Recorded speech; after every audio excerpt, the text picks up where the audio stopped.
there, Shauna Karish here with another Ask Shauna answer. Okay, it's been a while because Jesse and I have been up to a lot of things and traveling and a lot of changes that have happened, and I am now in Pennsylvania, but we travel all over, and this is just Jesse and I are here working at her farm and this is where Henley and I are, and we get all over the place, and we just started a membership site called at ShaunaKarishEquine.com. So that is where we are. We have people come here and visit, but we also have the membership site, which is great. That's where all of our whole virtual library is. Mine from years and years and years ago is there.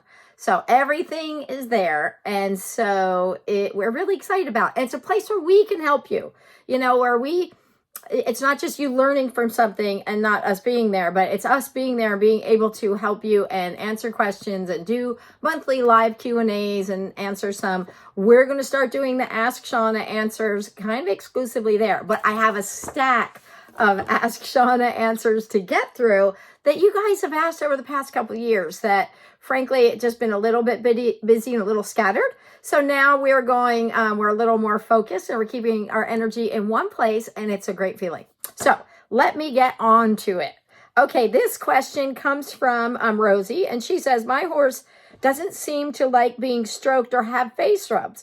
When I go in towards her face with my hand, she'll sniff my hand for food, and if she doesn't find any, will often back away from my hand or move away when I try to rub her face. She only occasionally enjoys it when she's got a really sweaty, itchy face. My question is this a concern? Do some horses just not enjoy face rubs or being touched on their face? I'm worried this could be a fear response. How can I tell if she just doesn't want face rubs versus it being a fear response? Many thanks. Okay, Rosie, this is a good question. And honestly, it can be a conditioned response from something that wasn't good once upon a time. So maybe now it's not as big of a deal, but she still remembers what she didn't like. So always, when in doubt, you always check physical first. Be sure there's not something going on that you cannot see. Maybe there's a dental issue. Maybe there's, an ear issue, and who knows what. But oftentimes it's kind of a leftover from something else. And I'm also going to tell you, Minty being he was a thin-skinned, sensitive thoroughbred. He never winced from anything, but he didn't show that he loved it.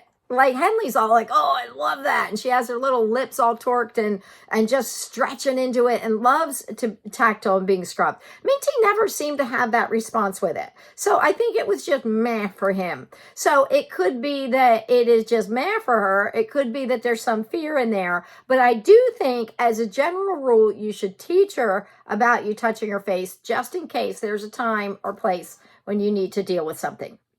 So she gets an injury on her face. She gets an eye injury, something in her mouth or nose, whatever it is, that you're able to touch and doctor and take care of that area. So if she got an injury on her face now when she doesn't like having her face touched, it's just going to make it worse. She's not going to think, oh, this is great, I'm going to try this. She's going to be like, oh, I already don't really like it. Now I've got an extra reason. But if you can take it past being neutral and actually get it where she realizes it's safe and she can enjoy it, it'll go a long distance for the time when you need to, be able to touch her face if you ever have some sort of something where that comes up. So I would definitely work on it. I would do what's called classic conditioning, or that getting the conditioned response.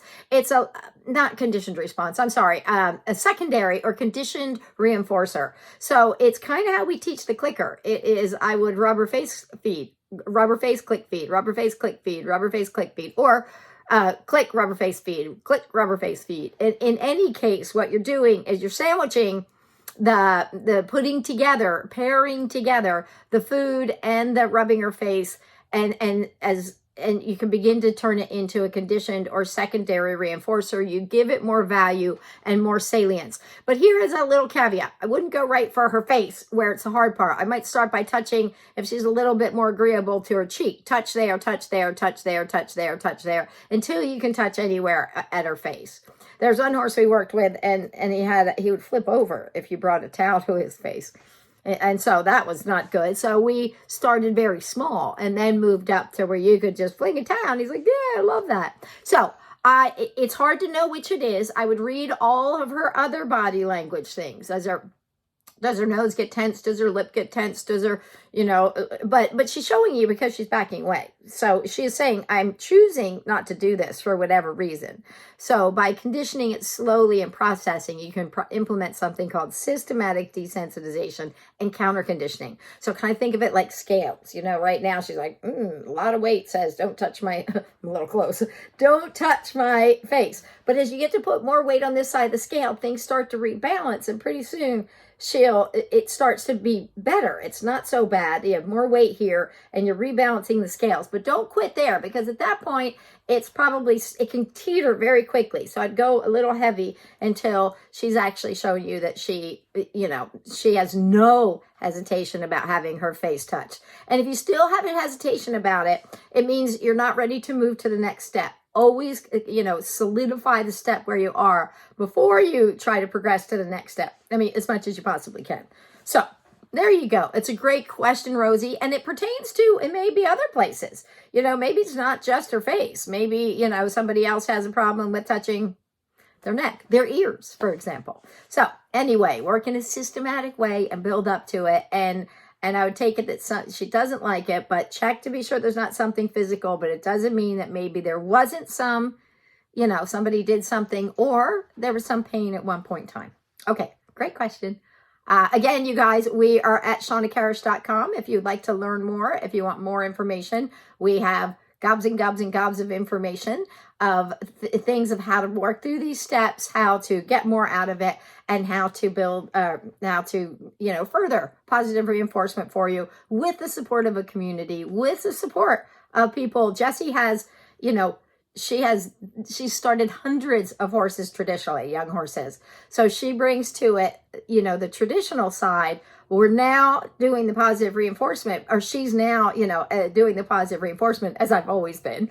But we're working together, and I think it's a great fit. So if you want to learn more, if you want to have a community, if you want to make real progress, or if you found yourself stuck with something, like you can't get past it, or you've gotten to a place where you're like, my horse is too excitable, my horse is not motivated, whatever it is, we do a lot of discussions about concepts and things too that are really pretty big part of the positive reinforcement science and how to put it into action. Anyway, shawnakarish.com, head there.